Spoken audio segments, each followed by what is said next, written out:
Welcome to the Mindfully Gay podcast. I'm John. And I'm Jerry. Today we're exploring radical self-acceptance, what it means to heal shame and reclaim our power as gay men. From sacred sexuality and tantra to breaking the mold you were given, we're inviting you to see yourself beyond roles and labels and instead by the magic you carry. Thanks for joining us. Let's get started.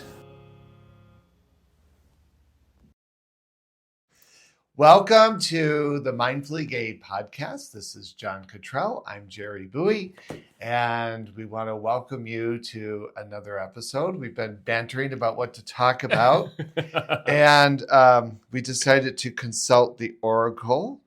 Chat. And ChatGPT said it's time to talk about radical self-acceptance. Ooh, okay. Healing shame and reclaiming power as gay men. Yes. I think that's a really good topic because I think we can really tie in maybe just some things that we've talked about before, but kind of wrap it up in a nice package because I like that term of radical self-acceptance. Yeah. So what does radical mean? Oh. When we say radical, like... The first thing that comes to mind is just like not standard or out of the ordinary, unique, stands out, prolific, just something that's broad and big and bold. Yeah. Big, bold. For some reason, when I think of radical, I think like here's the box of acceptable, and radical is like way over there.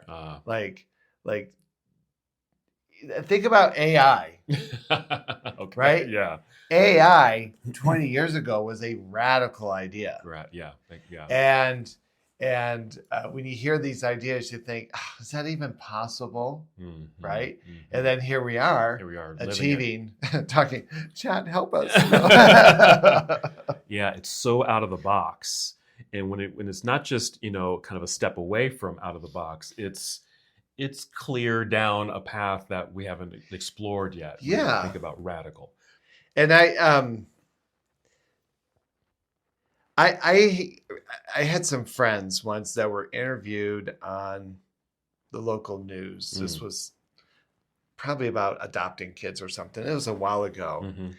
And I had this cringe moment with them because I love them to death, but I was just like, really? I can't believe that came out of your mouth. Because they were trying to justify their capacity to adopt a child. And what they said is, I'm just like you, except for who I sleep with. Oh. Right? That is not radical. That's not, no. And I went back to them. I said, yeah, I'm not even sure. Like, that's disturbing to me. Like, what it says is, we're trying to get as close to a heterosexist norm as that is acceptable. Yeah. So if you think historically, like to be gay and single, you're kind of invisible. But if you're gay and in a relationship, that's more worthy. That's more preferable. We'll highlight the gay couples because they're kind of living close to a heterosexist model, right? And I think in that process of radical self-acceptance is this opportunity to dare to live as authentically and as organically as your spirit desires. Yeah. And what makes it, I want to say radical. What makes it radical too is that when someone can do that, when they can just really step in 100% into that authenticity and live in that way within the context of kind of this normative societal, means and things, and that's what I think what makes it kind of radical is that person, that individual is kind of, floating around doing their thing.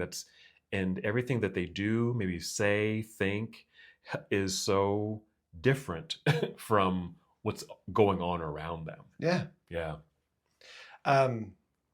We've had Charles on the show, and Charles is 90 and full of life and vigor, and he's been one of my teachers and mentors and grandfather, if you will. And we went out to dinner with some friends, kind of a goodbye dinner, and Charles, who is 90, who's done a lot of internal work, Mm-hmm. I've had lots of conversations with him. He is not bashful about talking about death, Right. having a deliberate death. Yeah. And when he says deliberate, it doesn't mean he's like advocating from like self-suicide. What he's saying is to kind of will himself out of existence. And so at dinner last night, he was like, well, I'm trying to figure out what grabs my attention anymore. And if there's nothing out there that I can be passionate about, I'm just ready to step out. Step out and Yeah. go to the next level of being, right? Well, our friends who are at the dinner table, like Bruce and I, who have these conversations with Charles all the time, we're just eating and like, oh, there goes Charles again talking about death and dying. Yeah. But our friends are literally like What? staring at each other like he dared to have this conversation. Wow. Right? Yeah. And it occurred to me, it's like, yeah, for folks that may not be as tuned into the kind of processes that Bruce, Charles, and I tap into frequently, Mm-hmm. like the active conversation around death and dying can be it's radical because it's not a norm. We have not normalized the ability to celebrate and to honor the pathway of death. Right. Exactly. Right. Mm-hmm. And so my friends, that was, in fact, they even texted me this morning saying, I'm so worried about Charles. Is he okay? Like, he's more than okay. Yeah, he's probably better than most of us, right? Right. Like he's very clear about that. Very clear, because it's a really, I would think, a healthy perspective on death and dying and what to expect and how it might work. Because he even talked about having a plan, right? As far as how he kind of sees it and wants it to be, and he's ready. Not in the sense, like you said, it's not in the sense that he's ready to off himself or something like that. It's just that when the time has come, he's ready. Yeah. And he has a plan. Yeah. But when we talk about this concept of radical, for instance, Mm-hmm. like we just did that podcast at the conference, and one of the things I wanted to accomplish, I'm not sure we quite did, but I thought how interesting it would be for straight people to hear our conversations about our queerness and how we exist. Mm-hmm. And I think we kind of accomplished that because you and I are just talking, and then we broadcast it, and then we get people going, "What the hell?" No, right? I think sometimes how we see and view and engage our lives, like for instance, gay men tend to be very liberal around our sexuality and sensuality and sexual expressions. And we see it as a very normative way of existing. And yet none of us tell our mothers about it. Right. Right. And yet there's nothing to be ashamed of. Right. And yet, for those to listen in, Mm-hmm. would think of it as very radical, as being very extreme, being very like, oh my God, like Mm-hmm. it's like, in fact, when we were talking in that conversation, I was going to bring up, I think one of the gifts that gay men have is this attunement to our sexuality and our sexual expression and how we experiment with it and play with it. I don't see the counterpart of that in our heterosexual community. I don't see them as liberated in the conversation about it. In the conversation about it, I agree. So radical could be, and yesterday I did a presentation about so when I go to the reindeer people and see how they live and how they exist, for them, that's a very standard way of existing. But I look at it and think, to me, that feels very radical to be living off the grid. And yet at one point it was a norm. Right.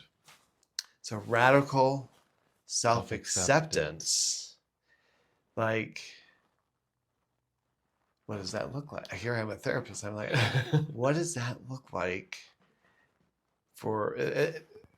Here's what comes to mind, as you know, when the topic popped up and what popped into my head was, and it's something that I do in teaching tantra classes, because tantra is energy work, and it's about really kind of charging ourselves up and feeling a certain way so we can achieve certain things.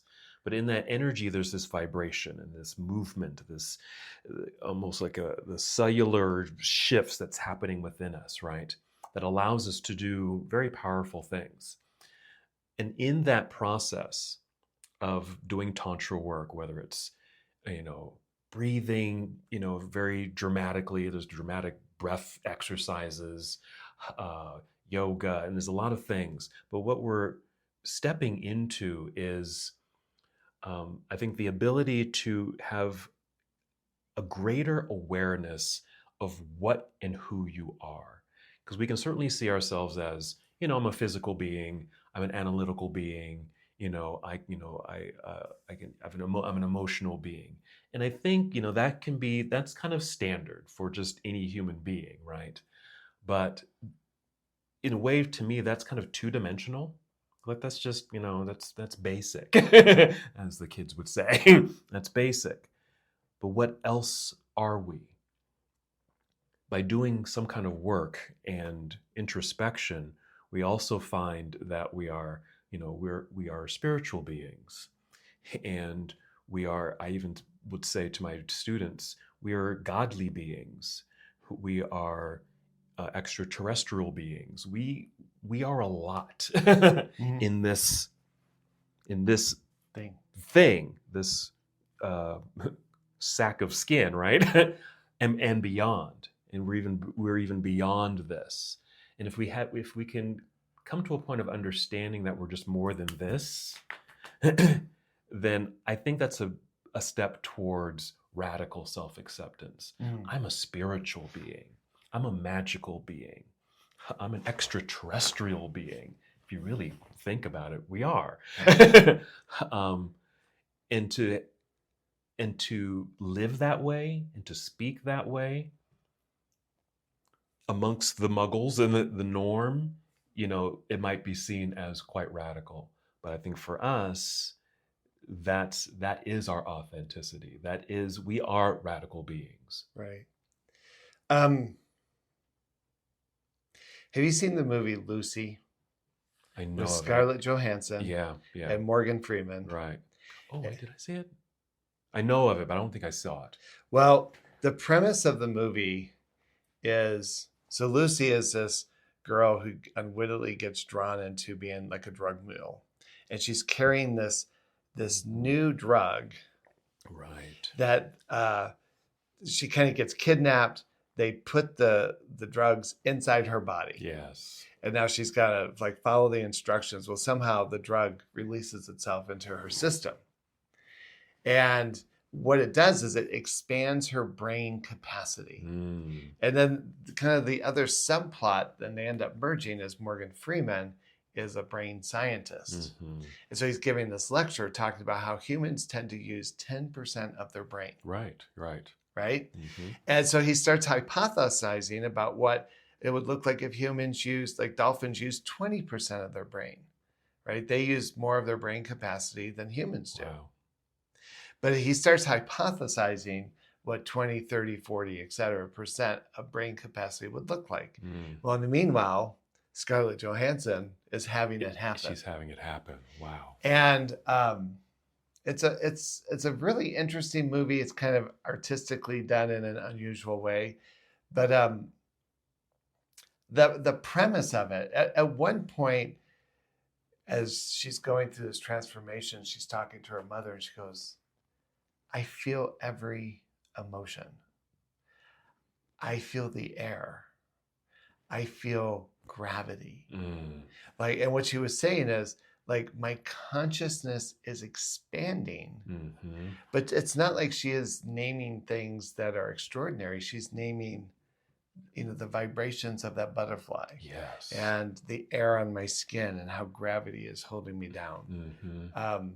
And that's as far as I'll get into the movie. But what we're learning through some research about neuroplasticity, right? And what we're learning through a lot of psychedelic studies, for instance, around neuroplasticity. I mean, part of the scientific version of psychedelia is that we're rewiring the brain. Yeah. Right. And I just thought, wow, what would I look like as a gay man if I were using more of my brain capacity? Like, what would it be like to feel and experience my gayness in its totality as opposed to a rigid container that I've given it? Am I making sense? Absolutely. Yeah. Absolutely. Yeah. I'm feeling this. Yeah. And I think a lot of people, when we talk about gayness, people immediately defer to sex. Yeah. That the physical act of sex. Right. And what I would argue is I think that's part of social conditioning. Because just like my friend said on the TV show, the only thing that makes me different from straight people is who I'm having sex with. My argument is that's probably the only thing we have in similar. Yeah. Right. There's only so many things you can do with the body. No. But part of the conditioning and part of the pathology and how sexual orientation has historically been defined has been around behavioral actions. Yes. Like the Mormon Church is obsessed about laws of chastity, about the mechanics of how one uses their body. It is very difficult for them to conceptualize that sexual orientation is a much broader experience. But consequently, because we've been socialized under these constructs, a lot of people just get stuck on, well, I'm attracted to guys. I want to fuck guys.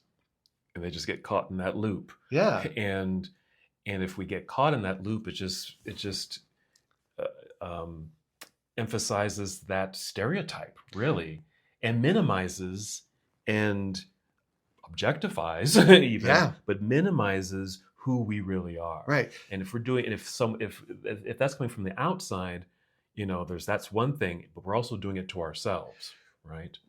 And then consequently, I look at you as an object. I look at everyone as an object, whether you're desirable or not, whether you're sexy enough, young enough, right? We get caught up in that very surface construct. Yes. That I think there's value in that. There's chemistry in that. But think about what happened at the conference when we proposed the question, what are the blessings and gifts of being gay? Right? Now, we've had that conversation and we've had that on the podcast. But when I asked that question of my clients and even the audience, right, there was this pause. It was a pause. It's like, oh. Yeah, like everyone's brain kind of went, wait, blessing? We just thought it was a necessary evil kind of a thing, right? I think that's a powerful way of recalibrating. Yes, that's a good word. The sense of acceptance. And another exercise I've used with people is to get them to look at how does gayness impact your sociability? How does gayness impact your emotional body? Yes. How does it impact your physical sense of identity? How does it impact your connectedness to purpose and meaning or spirituality? Absolutely. That's it. There's one category I'm missing. Did I say mental? Yeah. What are the like? How do I think about it? How do I process it? Yes. Because I honestly believe whether you're in the closet or not, right? There's that lens of, I've talked to a lot of guys who are married, have kids, afraid they're going to destroy their family. And I say, let's just understand that the lens and how you've parented, maybe you've parented the way you have because of the gift of your gayness. Yes. Right? And at least your kids grew up in a nicely decorated house. But see, so to me, radical acceptance is, are we willing to let go of a rigid, narrow construct around sexuality? Yes. And can we bring that in balance with these other components of our life? And I love the word you used. It's a recalibration. Yeah. Can we recalibrate from that place of this standardized way that we've been socialized into, and certainly have accepted in some regards, and radically shift that, to take the time, because there's an effort involved Yeah. to recalibrate, to notice what box I am stuck in, and finding pathways out of that box, and it's through those channels. I think it's physical, mental, emotional, spiritual, and beyond those too. It's those doors that we need to kind of knock on and take a peek at. Like, how do I think about these things? Yeah. How do I see myself as a physical being? Because if it's all in the context of, I have sex with guys, Yeah. then we have a long way to go, because we're not just that. Do you know, in a lot of the indigenous societies that I've engaged with, where, right, the construct around what we call queerness is through that lens of, right, these people bring something to the tribe, right? Those are not the constructs that we grow up with. We grow up cautious about who knows, because it's something to be afraid of. But this kind of goes into a kind of a deeper conversation. But in many cases, in those cultures where the queerness is kind of seen as a spiritual gift, so is the sexuality. Right? And so it's like having sex with someone who walked in the two-spirited way, for some warriors, gave them an advantage over their enemy. Yes, it was something quite powerful. Right. A lot of sacred items were anointed by the fluids that come from sexual play. Yeah. But it had to come from the two-spirited people. Yeah. So even the construct of our sexuality was seen as a powerful gift, as a powerful tool to connect to the creator. Exactly. Right. Wow. And kind of the more contemporary concepts around that, right, is discussions around sex magic. And even I think a lot of the tantric principles are about harnessing and connecting to the energy. Yes. Which in all cases, to me, sounds like a very deliberate celebratory engagement of working with that energy. And absolutely. I was just thinking, if I ever need to go, should go to a sex party and charge up all my sacred things. No. Well, yeah. Well, make it a ceremony. Make it a ceremony. Yeah. Make it a celebratory experience, not just a hookup, but it's something that, I'm going to enrich my being, my soul, my mind, my body. And there's more to that, right? It's not just like the engagement, but I guess you could do that. But I think if you have two or more people who are connected in a very deliberate, intentional process, what evolves can be very powerful and beautiful. Yes. I've participated in some of your Body Central workshops, and I see people who kind of show up really kind of inhibited, unsure, fearful.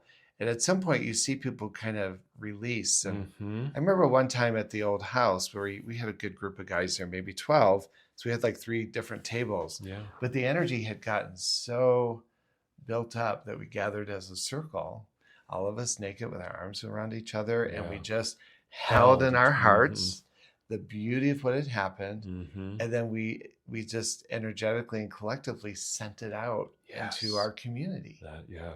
Right. And it was a really powerful, beautiful process of intent.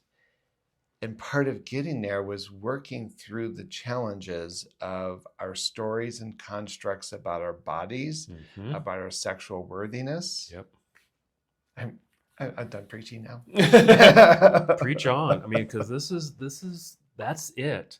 I just recently had I call it a tantric circle, and where we come together, we talk about these concepts and what happens and what you can potentially expect as we do this. And I remember someone made a comment about, it's like he says, I like doing these circles because I feel like I'm in a group of people who are radically different from others, and that we hold something quite special. I said, yes, you do. And I said, and because you get to kind of reinforce that while you're here in this circle, we have this, just the numbers in this community, in this tribe, we're just like when you take your crystals out and let the full moon charge it. That's what we're doing. We're just charging it up. And I said, and I think we have a responsibility to the world outside of this circle. We have a responsibility to take this power and magic and walk it into the world. Not just keep it here and practice and play with it here, but to live it and walk it and speak it. Not that you have to go talk about your tantric experience. No, it's just how you show up. It's just, you're going to show up with brighter eyes, shoulders rolled back, a sense of confidence, a sense of well-being. And if you show up that way, it's a ripple effect with, the rest of the world. And also I think it's a responsibility that you're also providing for, I think our baby gays. This is how you can show up. This is how you can be in the world. Well, we were kicking around a potential topic that we saw on Facebook, and there was a question posed on Facebook about how would you describe the gays in Salt Lake City, right? Mm-hmm. And we thought, well, that's kind of hard to take on, but what happens is this interesting, as I was reading the feed and what people were responding to, it was a pretty shallow, right? Oh, there's these cliques. Oh, there's an in-group and an out-group. Nobody ever gets into the in-group. You're only popular if you have a good body. Blah. Like it was really interesting to me that, and what I just kind of heard you say about the person who said, I feel like we're outside the norm. And I think there's something that dismays me a little bit about that, because it still kind of has this like in and out kind of mentality versus, what am I trying to say?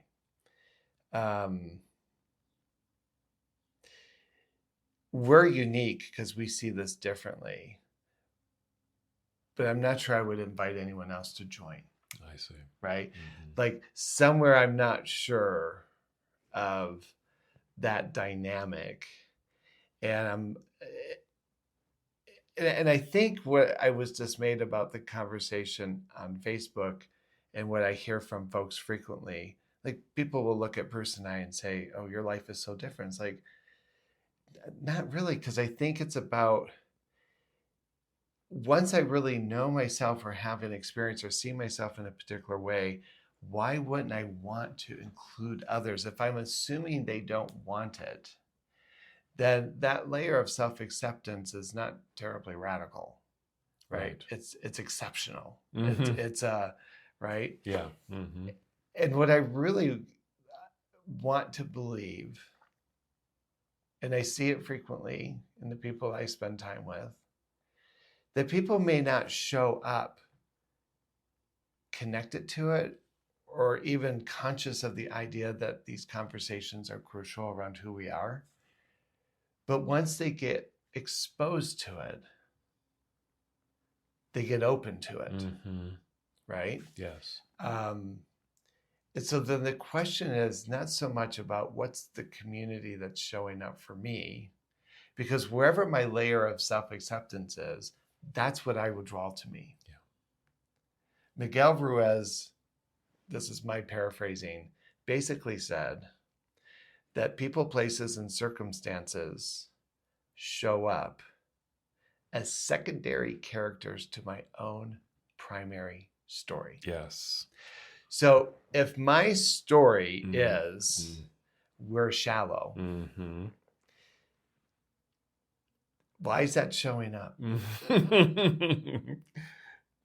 If I think this is just the exception, that we're just unique in this moment, what does that say about my primary story? Mm. And what I believe I can see is we all have the capacity yes. to be powerful, magical. We are shapeshifters. We are innovators. I've been telling my clients lately under the political duress is like, don't be dismayed. Like, our community will not only rise up, but the GOP will be so embarrassed. Oh my gosh. That, it's what happened with the Reagan administration. Yeah. Oh yeah. They had to finally cave. Mm-hmm. Yeah. Mm-hmm. Because it was, and it was because of our magic and our tenacity. We still have it. It's still there. Exactly. And so, yeah, I think where I'm pausing and hesitating is, how do we get to that place of radical self-acceptance? Like, there's like 3 concepts in those: radical self-acceptance. So I think we've described it. The question is, how do we access it? Access it.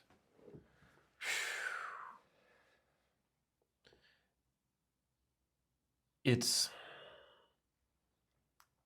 the idea. I think one has to just have to first realize that there is something more than what I am, and to begin to question and ponder and wonder. Because I think if we just if we're not questioning, then we're just kind of doing the norm, just kind of staying in that loop, whatever process and box that might be, and just kind of walking around that that box and staying on that hamster wheel. But something has to spark an interest in, is there more than this? There has to be a question of some sort. So I think it starts there, and begin to wonder and ponder, is there more than this? And where it begins, it might be different for different people, because we touched on, your physicality, your body, maybe you start there. It's, can I accept who I am in this physical body, in however form it shows up, and whatever that is at that moment? I'm having a radical thought. Okay. Share. Cher is the singer? No. Yeah. If I could. No. Think about how we identify ourselves. A bear is what? Usually a big and hairy. Big, hairy, yeah. A twink is? Young, skinny. An otter is? Hairy, usually a little thinner. Right. Yeah. So we've created all these interesting labels. Yeah. Top, bottom. Yeah. Right? Yep. Everything is around this. So what if we redefined ourselves? What if we adopted language and terminology that indicated the kind of magic of queerness we carry? Say that again. Yeah. So instead of being a bear or a twink or a daddy or whatever, you're right. What if the labels were based on the gift that you bring? Oh, I see. Like, we have our magicians. We have our shapeshifters. Yeah. We have our empaths. We have our activators. What if our profiles on Grindr were less about bears, twinks, mask, femme, top, bottom, and more about, I identify as a magician. I identify as a wizard. I identify as a shapeshifter. Yeah. I am a profound empath. Yeah. I am a very open-hearted individual. Yeah. That sounds like taking the gay blessings and gifts, and that's giving it language. Giving it a language. Yeah. That's how you. I have a friend who is a beautiful man physically and is smart and blah, blah, blah. And everyone sees the physicality piece of it. But what I know about him is he's a profoundly tender-hearted man. Yes. And most people don't know this about him. But it's like, to know him is to access that place of tenderness. Yes. And what if we even described like uh, the sexual encounter I hope to have is one with lots of touch and caress. Yeah. And you don't see things like cuddling or caressing. Like it's like, I'm a power top. Yeah. I'm a power bottom. Right. Yeah. Yeah. And What they're really saying is control freak. and not seeing, or, would you tend to describe someone as, sensual and intimate? There's just, there's a sensuality about this person Yeah. that comes out when I'm with them, or this intimacy. I just feel very well connected to that individual. Yeah. So why wouldn't that be an interesting way of redefining the physicality piece? Yeah, absolutely. And if you can do that for yourself, even to take away those particular labels and start to describe yourself perhaps in forms of the gifts that you have, because I think if that gets amplified and recognized, that's going to show more than just the physical body. Yeah. And people are going to see that. I work with someone who I would describe as highly intuitive. It's like, you're just so intuitive. and that's your magic. Yeah. Ride that. Use that. And I also see him as, I say, and you're a light. People are attracted to you. And it's beyond your physical being. People are drawn to a light, this inner light within you. But he's got to recognize that he has that light, and he shines that light. But that's how I see him. Mm-hmm. Right. And yeah, I think if you can get beyond the physical, because that's what we do. It's like, well, who is he? Well, he's this tall, skinny, guy, or a larger, muscular guy. We start there. We start with the physical things. Yeah. But what if you did start with, oh, he's just so intuitive, or he's just so has this magic about, being able to, bring people together, or. But what if we were describing? See, the radical self-acceptance piece in my mind is not how I see you. How do you see you? Yes. So like if you were writing your profile, what would you want people to know? I would. That's good. That's a good. Because it's self-acceptance, not how other people. Without the pictures. Yeah.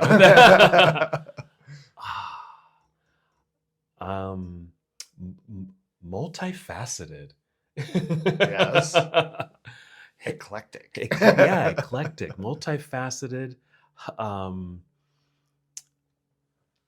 I see myself as almost like a detective. I want to figure things out. I'm a seeker of knowledge. I'm a seeker of information and how things are put together.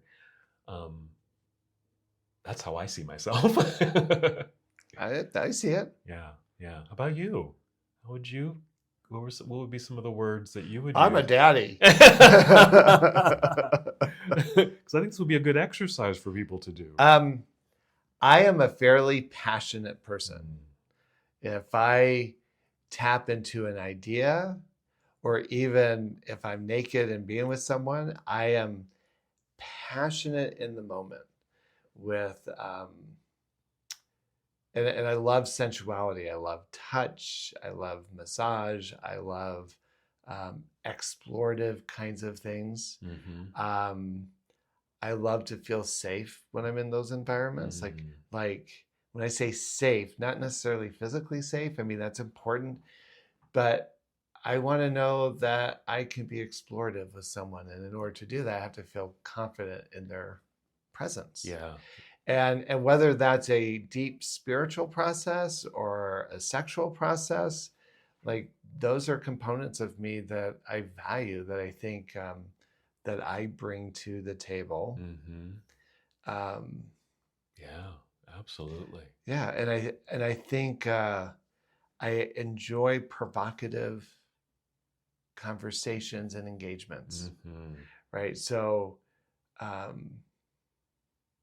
if I'm engaged in a political conversation, a social justice piece, or a spirituality component, like I love the richness of mature voices engaged in something that's provocative. I love coming out of something going, well, I didn't know that about myself, or about the situation, or about the potentiality of something. Mm-hmm. Mm-hmm.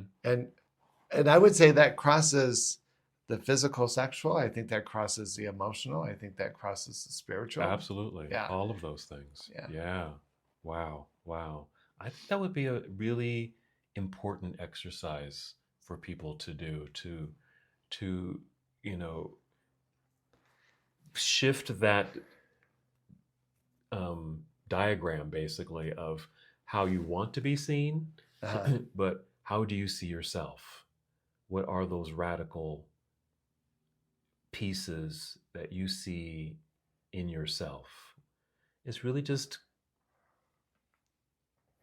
being able to articulate those gay blessings, those blessings and gifts that you have, and being able to speak on those terms. That's going to go in my book chapter. Oh, there you go. Right. Yeah. Oh, yes. Mm. I have nothing more to say. And we're done. John is done. I think, I just think it's just so fascinating. But what would be, but I'm also thinking, what would be, the hang up, or what would be the obstacle? What would not allow someone to do that? Not allow. My fear and defensiveness. Exactly. I love asking clients this question, right? When they're kind of stuck. I'm like, what is it that you want? Blah, blah, blah. Okay, what's keeping you from there? Fear. Really? What are you afraid of? Right? We live in a culture that's fairly indoctrinated and emboldened around the concept of fear. Fear somehow becomes the justification and the excuse to stop. Right? I don't jump out of an airplane because of fear. It's scary. Even if there's a parachute, right? Mm-hmm. And yet, that could be a very liberating experience to cross that threshold and to perhaps experience something that was unexpected. Mm-hmm. And I think, okay, I'm going to try to riff on this for a minute because, well, I'm going to use the platform of trauma, which could trigger some folks, but I think it's a radical thought. Something bad happens to me. I develop a life schema or attitude about it. Right. My beliefs and my stories support the story of victim, the story of the trauma. And then consequently, the longer I hold on to that without examining it and facing the fear associated with it, what happens is I begin to build an identity around it. Right. The essence of who I am is the story of victim and trauma. And so when we're asking someone to work through trauma to get on the other side of it, we're asking them to rebirth a new story, to have confidence in a new experience. Yeah. And so it's interesting how many people, and to me, I equate it to addiction. Well, I know that what I'm doing is not working, but I hold on to it because the existential crisis is I don't know who I am on the other side of it. Right. And my assumption is probably the thing that holds me back. Maybe I think I deserved it, or maybe there's some part of me that I deem as unworthy because I built that identity around this thing that happened to me. Right. And so,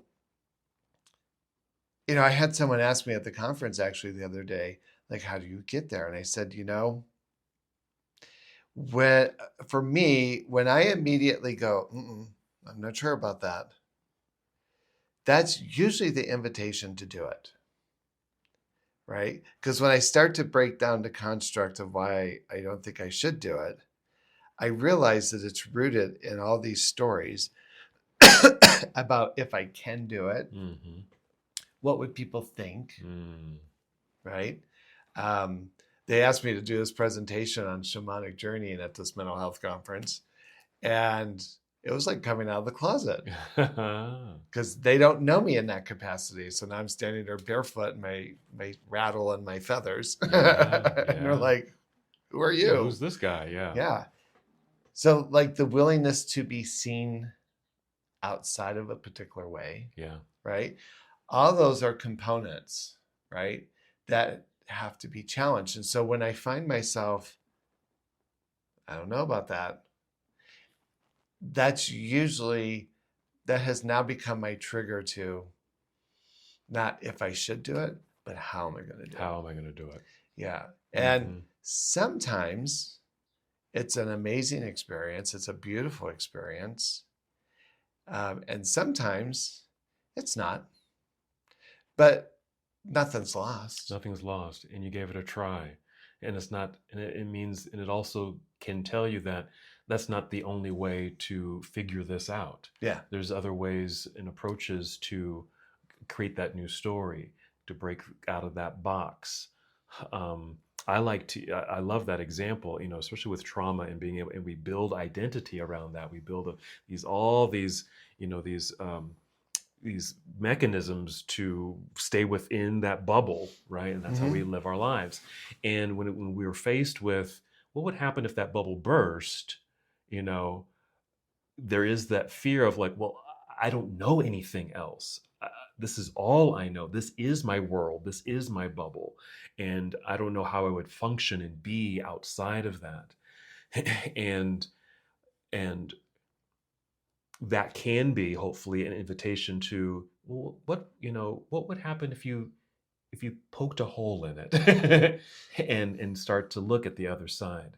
I like to use examples of, other situations, maybe kind of a little bit, let's just say less than that trauma that they experienced, but something hard or difficult that they went through. I can even think of, coming out is a big process, right? And those that get to the other side of it, can say it was very liberating, et cetera, et cetera. And maybe they're maybe faced with something else that's traumatic in their life or hardship in their life. I like to remind them of, remember when you got through that hardship? How was that? How did you do that? Can you reclaim or relive or redo some of those pieces that got you to the other side of that in this current circumstance? And I'm wondering if that could be a strategy for people when they're trying to, move through or move into a radical self-acceptance that, well, this is all I know. Well, are there examples elsewhere in your life that will give you the prompts and traits and things that will help you get to the next moment? Here's an example of where I think fear hits us communally. And as you were talking, this was coming to mind. Here in Salt Lake City, there's a group that gets together, I think monthly, maybe more frequently. It's a sex group. And it's been around for a long time, at least 10 years. Yeah. And they will host big parties frequently, and they'll get 50 to 60 guys show up. Yeah. And so it's very physical, it's very sexual, it's very, right? And if you think about even our gay sexual repertoire, right? I don't know if the lesbians have the equivalent of Grindr, Scruff, Sniffles, right? All these other, right? I don't, but gay men do. We know what we got. Yeah. And so that's all fine and good. And I believe this group has a very legitimate place in the community. It gets applauded. They get awards. Yeah, right. Exactly. They have a float. the Pride Day. The Pride Day. Right. And I appreciate what they bring. But then when I contrast it with what we try to create with Mindfully Gay, what the most frequent excuse I hear about not showing up is I would feel vulnerable. and I laugh because there you go. I don't know that how does going to a sex party, walking around with your dick hanging out and your ass in chaps, how does that not leave you feeling vulnerable? Right.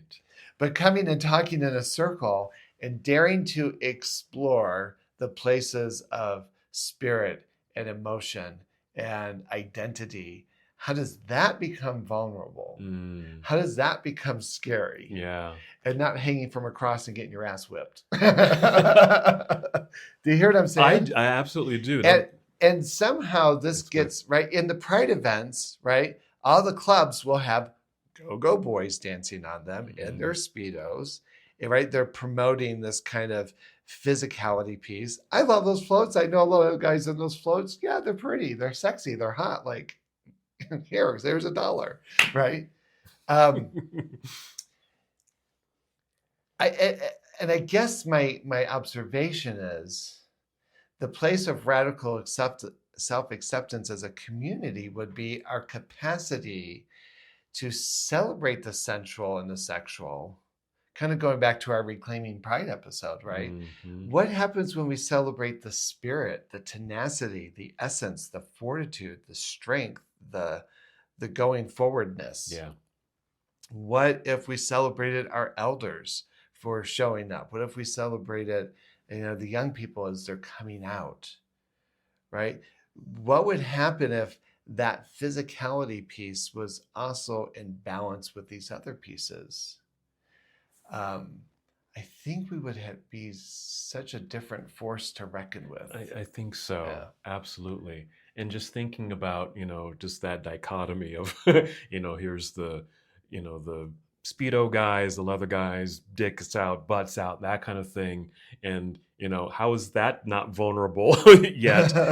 Talking about your feelings and emotions, is, right? And I think going back to that scenario, it's what's expected. I think it's what's expected of our community. We expect that sexualized, display. So to be radical would be to perhaps challenge our own communal norms. Yeah, absolutely. To be radical would be to wear turtleneck to Pride. Yeah. Long sleeve shirts. Burkas. Pants. Burkas. With a little rainbow sticker. Right.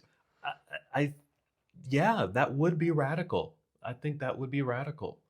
Because I think when we see the floats with the go-go boys and the bumping music and the club music and all of that, that's expected. That's what we expect to see.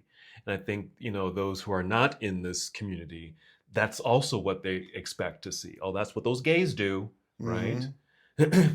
But to have spiritual ceremony in circle with pipe, with conversation, with sensual touch or something like that, that I think would be perceived as radical and not expected.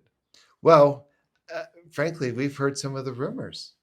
Oh, isn't it interesting? This sex group we love, but Mindfully Gay, they're having sex in the desert, which we don't do. But the rumor is we're just a sex club. Yeah. Okay. So we're mindful about it. That's all. we bring more to the party. Yeah, it's like, but isn't that interesting? It is interesting that there's that judgment that gets pushed upon what we could potentially be up, because they don't know. We assume, right? Right. But isn't that interesting? It is interesting. Yeah, it is interesting. Maybe we need to change the cover of our podcast. We'll wear harnesses. Okay. I want the pink one. Gotta be radical. Gotta be radical. But that radical self-acceptance, maybe it's, part of it is, seeing what is out there and what seems to be accepted and expected in our community, and doing something that's just completely different. But it's you. It's authentically you, because that's what this is all about, really. It's tapping into what makes you you. Is it your sensuality? Is it your intelligence? Is it your intuition? Is it your magic? What is it about you that you want to put on display? Well, and we've even tried to figure out how to make mindfully gay sexy.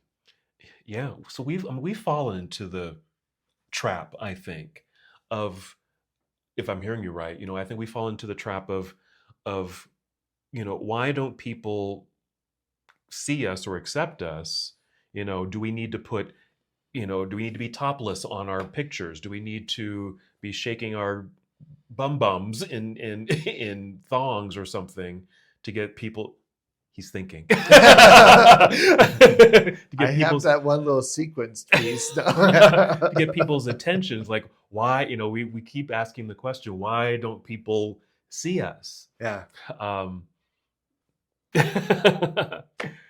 And but I think we've continued to resort not to do those things. Yeah. You know, I believe people love our idea. Like, I run the Instagram page. I'm not the best at it, right? But when people make comments, or I'll have people message me privately, right? And it's like, I love this concept. I love what you're doing. I just don't know if I would fit in. I don't know that there would be a place for me. I'm not as attractive or sexy or whatever. And it's interesting, the qualifiers that people use to exclude themselves. And the reframe I want to use is, hun, face that fear. Because what I have seen, and remember that one time when we did Queer Spirit many years ago, and this guy kept signing up for the retreat and then wouldn't show up. And then finally, after 3 attempts, he showed up. And in the talking, and it just so happened in that circle, we did have some guys who were very beautiful, nice, muscular kinds of bodies. And he happened to be kind of very much a bearish kind of a guy. But he told the story about how the other times he had come to the retreat, that he got to the retreat ground, parked his car, and was too afraid to come and join us. And then when he finally did come and join us and participated in the circles, he goes, one thing I've learned in this circle is you guys are as fucked up as I am. Right? But what he was saying is, my story was, because you look away or show up away, that you must be absent of the challenges that I have. Right. And what he learned in that circle is that it didn't matter the wrapping of the individual. That's it. That we all were showing up somehow bumped and bruised from the constructs that we had grown up with. Right. And what he found was community and connection with people that he might have otherwise not even tried with. Exactly. And vice versa. Exactly.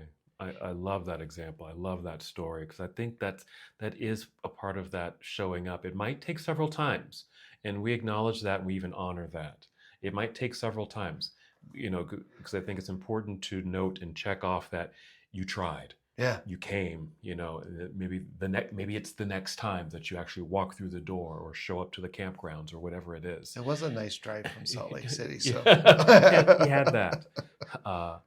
But I think, that's being able to deconstruct kind of the physical appearance and display, and get to the inner core. And just based on this conversation that we've had on this episode, when people do make those comments, like on Instagram or the podcast, and say, this is all wonderful, I love what you guys are talking about, but I don't think I could show up, I don't think I'd be accepted. Maybe our response is something around, not breaking through that the physical wall and getting to, well, what do you think you could provide, or what would you want to share? What is it about you that that you could share or experience at this retreat or workshop or event, getting to their blessings, getting to their gifts, their talents, their traits. What is it that you have that you would want to share? Yeah. I think it's an interesting conversation, because the other part of that title was working through shame and reclaiming our power. Mm-hmm. And I think that kind of goes with the whole package. Yeah. When you're able to let go of that shame and break out of that mold, break out of those boxes, you are reclaiming. You begin that adventure of reclaiming who you really are. Fear is an interesting seductress. Yes.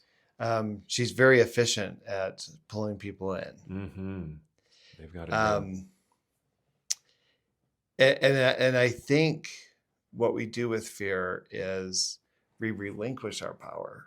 We somehow feel that the justification of the fear is greater than the potential benefit of crossing that threshold.